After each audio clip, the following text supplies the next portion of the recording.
My name's Dave. When I unexpectedly bumped into my ex-wife and her husband on a flight, she laughed at me and called me the dropout guy. Back then, it stung. But what I discovered later completely changed how I saw everything. 3 years ago, Jennifer ended our long marriage and walked away. She said she wanted more from life than I could give her at the time. She didn't say it with anger, but it still left a scar. She packed her bags, took our cat, and never looked back. I didn't expect to ever cross paths with her again. Definitely not on a plane to Denver. Yet there she was, looking stunning, wearing a Cartier watch and a tailored blazer, hand in hand with a man who could have stepped straight out of Forbes' profile. She spotted me first, came over, and introduced him as her husband. Then, right there in front of a row of strangers, she told him I was her ex. It was humiliating, but I had no idea that day that most of what she showed me wasn't real. The truth wouldn't come out until much later. Let me rewind. Jennifer and I met in 2016 at a community college in Phoenix.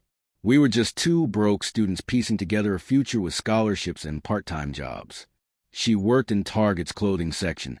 I did tech support at a small computer repair shop.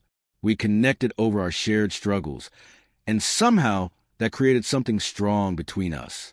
After 8 months of dating, we moved in together.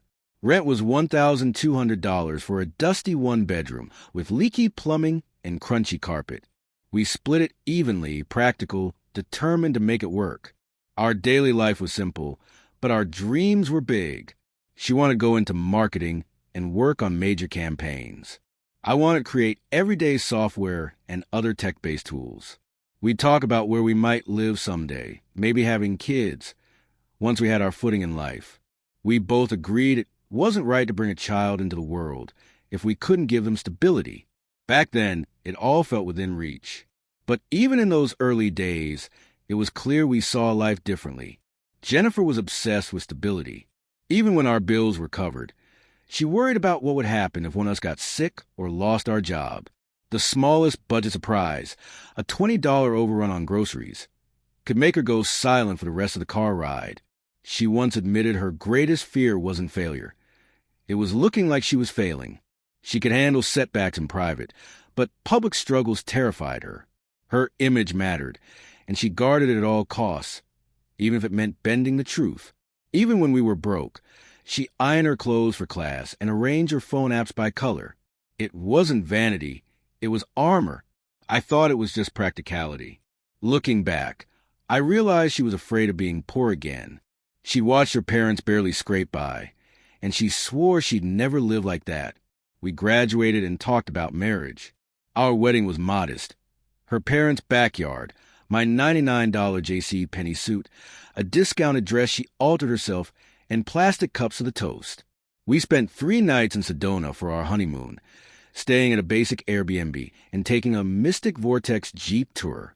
It was simple, but I believe we were in it together. Not long after, she landed a junior marketing job at $35,000 a year. I got a salaried tech position at $42,000. We moved to a nicer apartment and adopted a cat. A few years in, I thought I'd found a way to level up our lives. Instead, it became the worst decision I've ever made as an adult. After saving up to last a few months, I quit my job to start a mobile app business with my friend Marcus, an idea I'd been sitting on for years. It was a project management tool for small businesses. We'd tested it, gotten promising feedback, and I was sure it could work. Jennifer wasn't thrilled, but she gave me 6 months. She said she believed in me. That was the last time she said those words without strain. 6 months turned into 18. The app worked, but getting users was a battle. I hustled nonstop, writing blogs, doing outreach, updating features, building landing pages. We plateaued at about 200 users, making maybe $300 a month. Nowhere near enough.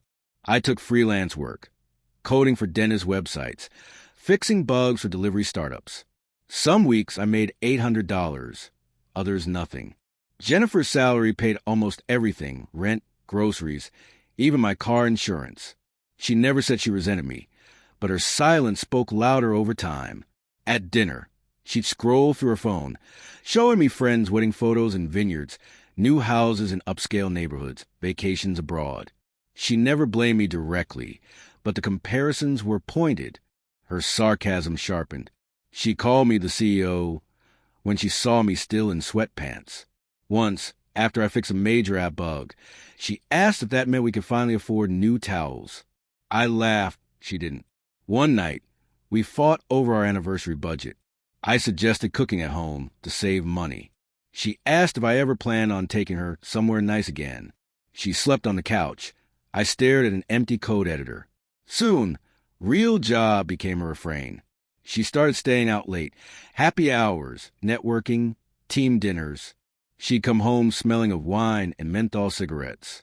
I didn't press her. Maybe I already knew the truth and didn't want it confirmed. Then one night, after she went to bed, I saw her phone blinking with a new message. It was from Rob, a higher-up at her company, saying he'd had fun and hoped she'd gotten home safe. The rest was cut off, but it was enough to plant doubt I couldn't shake. A few nights later, I brought her dinner at work as a surprise. Her car wasn't there, and the receptionist said she'd left hours earlier. When she got home at 11:30, she claimed she'd been working late. I told her I'd stop by her office. She froze, then said she'd been with friends. I didn't know. Finally, she said it outright. It wasn't working anymore. When I asked if she meant our marriage or the affair, she didn't deny either. She wanted stability, ambition, and predictability. She said I was chasing dreams to avoid growing up. The divorce was quick on paper, but brutal underneath. We split $8,000 in credit card debt. She took the cat. I moved into a small studio. She moved in with a man who turned out to be a regional marketing director with the lifestyle she'd always wanted. Her last words to me were that maybe this would make me finally get serious about life. That stuck with me longer than it should have. I took a tech support job. No other options left. The startup quietly died. Marcus moved on. The domain expired. The last user unsubscribed while I was resetting a stranger's router. Still, life steadied. I got a better apartment, made new friends, and even started dating again. A promotion brought me to $52,000, a big deal from where I'd been. That's when I boarded that Denver flight. I was at the gate with my business book when Jennifer appeared, polished and smiling, holding hands with a man in his mid-50s. She introduced him as her husband and me as her ex-husband. She told him I quit a good job for a hobby I never outgrew. I said the business hadn't worked, but I tried. She said not everyone was built for entrepreneurship, that some people just needed structure. Before leaving, she tossed in that I didn't look like someone doing fine, as I claimed. Then I heard her call me, the dropout guy, as they walked away. I could have defended myself, but what would be the point? She wasn't looking for truth, just validation for her version of the story. Months later, at a friend's barbecue, I ran into Jennifer's former maid of honor.